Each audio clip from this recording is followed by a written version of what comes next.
So I've been shooting on the Samsung Galaxy S25 Ultra for the past couple of weeks, and this, like many Samsung phones, is not that straightforward when it comes to taking the best photo and videos. So that's what we're going to cover in this video. I'm going to go through the best settings to get the most out of this phone's cameras. Whilst we're talking about the S25 Ultra, a lot of these settings will be applicable on older Samsung devices. So without any further ado, let's jump into the settings. So to access the camera settings on your Samsung device, you just tap this button in the top right hand corner. This is where you kind of control your general photo settings, but we're going to tap into the settings button on the left hand side here. The first few options on this screen are very simple and very straightforward. For instance, they give you the ability to scan QR codes, text and documents, that type of thing. I normally keep the scan documents and texts off, and then I keep scan QR codes on because obviously that's pretty useful when you're out and about. Sometimes you have to scan QR codes. I keep shop suggestions off because that's personally for me, I don't necessarily need these recommendations on screen, but if you are new and just getting into photography or smartphone photography, you definitely might want to try that one out. Intelligent optimization is really useful. This is actually one of the settings that is going to affect your smartphone photography most when shooting with Samsung devices. As a general rule of thumb, unless you really know what you're doing or are going for something very considered, I would always leave your quality optimization on maximum, because as you can see, if we tap onto medium or minimum here, it's actually going to turn off scene optimizer. And that setting at the bottom here is very, very important for getting the most out of these cameras. Scene optimizer will basically make all of your photos more saturated, more vibrant, and look better in a wide variety of situations. If you take a look at these two photos here, this was from a recent video where I compared the Samsung Galaxy S25 Ultra to the iPhone 16 Pro. So if you haven't seen that video, you can check that out here. But you can see the clear difference between the saturation in the sky and things like that. That is often powered by Scene Optimizer. So heading back out onto the main settings screen, we can scroll down now. Swipe shutter button to take burst shot. You can just change that to create a GIF if you prefer to do that.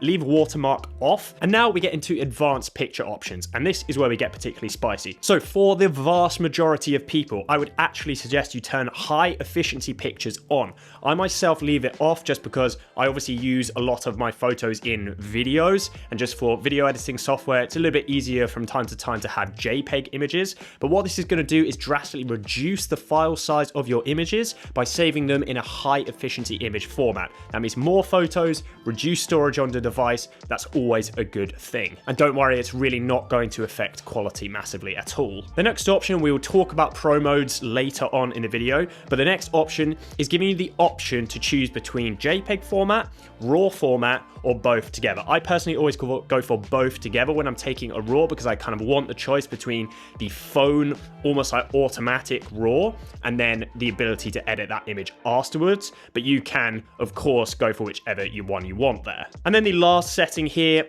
is the motion capture. It's basically the equivalent to Apple's live photos. This is just the option for how much is actually captured before and after the shutter. I would leave that before and after the shutter. Just gives you the option of getting the most data possible. Okay, back out onto the main screen here. You've got save selfies as previewed. I'm going to toggle that on. That's obviously going to stop your selfies from flipping. You guys will know what I'm talking about there. Everyone's taken a selfie. Oh, I would like that way less than the one I was seeing. So that's always a good one to keep on. This one's just an ease of life feature. Swipe up and down to switch cameras. This just gives you the option to switch between backwards and front cameras. As you can see, it's nice and easy. You just do that by swiping up and on the screen. Let's head back into the settings here. We're going to leave video settings for a little bit later on in the video. We will talk about video settings on their own. Moving on, we have tracking autofocus. What this is going to do is a little bit like on a more professional camera, for instance, like the one filming me right now. I've got a little box around my eye. It's tracking the subject. This option is going to allow you to do that with your Samsung camera. It will ensure focus is always set on the subject after tapping them. This is quite a useful feature. Composition guide you can turn on if you want. That will again just give you this grid, as you can see. So not only is it going to give you the grid, but it's going to give you a level as well. If you can see, if I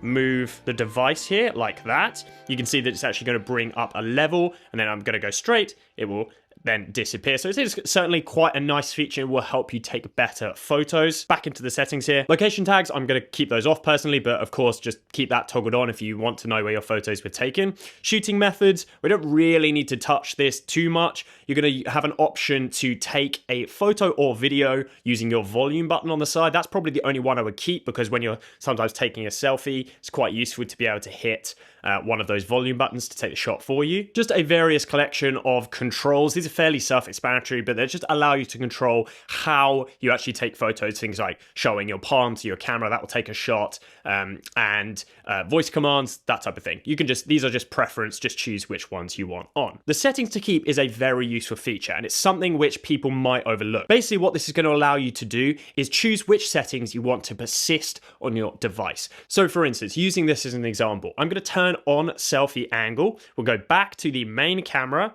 I'm going to go onto the wide. Then we're going to close out of this app, open up the camera again, and you can see that the wide is already chosen. Normally it would default to the closer view here. So this is a really, really useful feature. We can go back into these settings, go into settings to keep again, and here are the ones I'm going to suggest you use. I'm going to keep on selfie angle. I'm going to keep high picture resolution off, because on the times where you actually want to take a 200 megapixel image, you don't want that happening every time when you open the camera app until you change it. I tend to take a 200 megapixel shot, I'll lock the device, move on, and then it's useful for that one to be switched off. I'm actually going to keep everything else the same on here. The only one I am going to toggle on is the camera mode. So basically what this will do is the main mode that you are in, it's not always going to reset, and that's particularly useful for me. Sometimes you're shooting videos and you're only shooting videos. You don't want it to reset to photo mode every time you happen to close the app. Okay, so moving on, let's talk about Camera Assistant. And this is an app that is found in the Samsung Galaxy Store. So it's not on the Play Store, it's on the Galaxy Store. And you just need to install it on your device and it will give you this tab here. This is an insanely useful feature because it gives you access to so many more settings than you get by default on your Samsung device. So at the top, we got zoom shortcuts, and this gives you the option to actually add the 100x. If we go onto the camera again, let's go into photo mode here. You can see that now I have an 100x by default toggle option. Normally you'd have to pinch to zoom for that to show. Let's head back into the camera assistant settings. I would definitely suggest you keep auto HDR on. This is a very important feature on Samsung's devices. Obviously, HDR is happening on all of your images almost all the time, and this is going to allow your device to get the best images possible. In terms of picture softening, this is going to reduce the amount of sharpening on your pictures. I have to admit, I personally, even though I don't love the sharpening that Samsung adds to their photos, for me, this option isn't the best. It's not actually reducing the sharpness, in my opinion. It's actually taking that sharpened image and then softening it after the fact, if that makes sense. I personally leave this off. You might want to give this a play around yourself and play around with potentially medium or high softening. We'll leave that off for now. Auto lens switching is an insanely useful one to turn off. What this is going to do is actually give you full manual control over which lens you want to use at any given time. Otherwise, what Samsung's going to be doing is actually sometimes you might choose that 1x or the 3x lens, and it's going to think that the 1x lens is more applicable in that situation. This one gives you full control over your camera system all the time, and that personally for me is something I really want. Distortion correction I would absolutely leave on. We'll head into advanced resolution options here. Adaptive pixel I'm going to definitely keep on, as it's going to reduce the amount of noise in your images, and I'm going to leave upscale digital zoom off as well. And next we have a couple of controls that are actually going to be very interesting to anyone struggling with motion capture on their Samsung devices, because this definitely is an issue with Samsung's.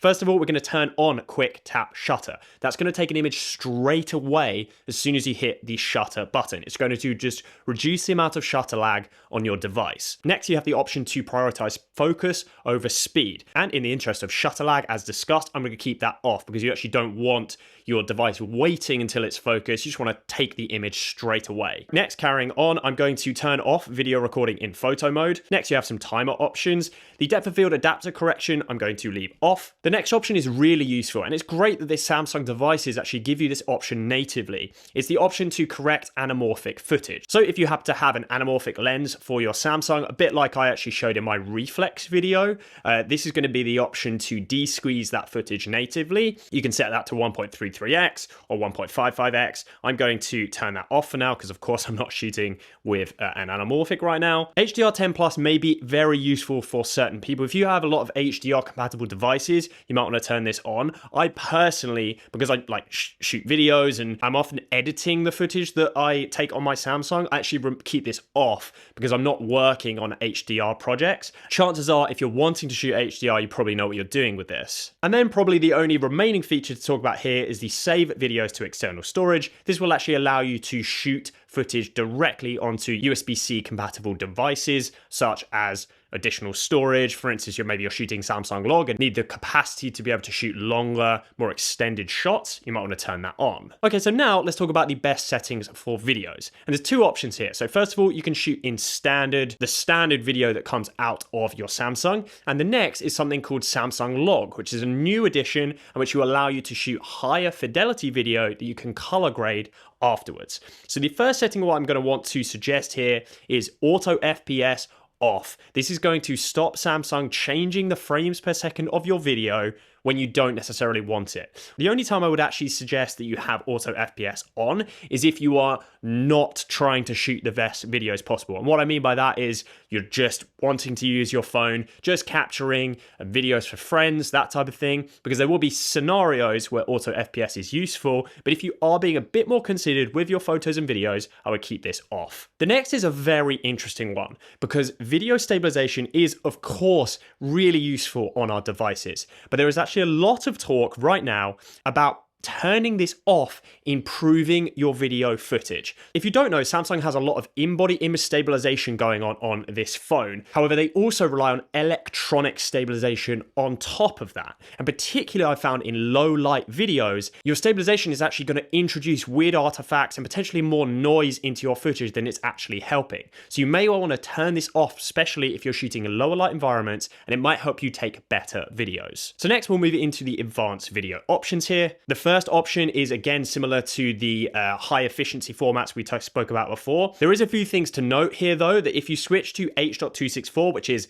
a bit of a more standard video format, it is first of all going to take up much more space, but it's also going to turn off a lot of your options. So you can see that log, HDR, and higher bit videos are actually grayed out. So we'll keep this on high efficiency. You can see the settings that I'm using here personally. I keep on high bitrate videos, especially if you are shooting log video, you're definitely going to want to keep that on. I'm going to leave off HDR and keep on log. This option is actually going to add the log toggle in the top right hand corner. As you can see, that is where you enable and disable log video recording. One additional new feature on the Samsung Galaxy S25 Ultra and S25 series is the inclusion of something called smooth zoom. And this is actually going to allow your device to flawlessly zoom in. You won't have any additional lens switching. So you can see that if we'll tap record here, and you can see that you actually have this option here. So I can zoom in and out, and it's not going to do any kind of aggressive lens switching, any drastic moves. So that is actually a really nice new feature. If you don't see that option, it will appear if you just go on the little plus here on the right hand side. And then apart from that, I'm actually going to keep these settings all the same.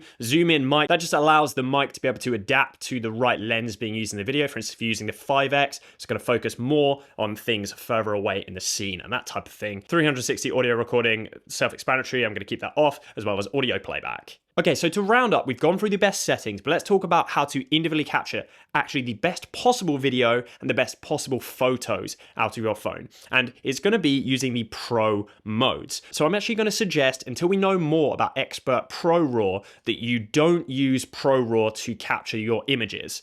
I would stick in the standard Pro mode as well as the standard Pro video mode. So you can see that this is going to give you some options at the top. First of all, you have your ability to RAW control. So that's going to allow you to capture the most data possible in your file. And I would also suggest that you change your megapixel count as well. So you can see this at the top here. This is going between 50 and 12 megapixels. You're not going to be able to shoot 200 in the Pro mode, but this is still the way to get the absolute best images possible because you're able to edit those RAW files really thoroughly and end up producing far better images. And then if we go back and go onto the modes section again, we'll go onto Pro video, and you can actually see that you get some options here. So we can select 8K, select 30 frames a second. You can actually record log video up to 8K in resolution. And there's not a lot of cameras that can do that full stop right now available commercially, or at least they are significantly more expensive. So this is a fantastic feature. I tend to stay on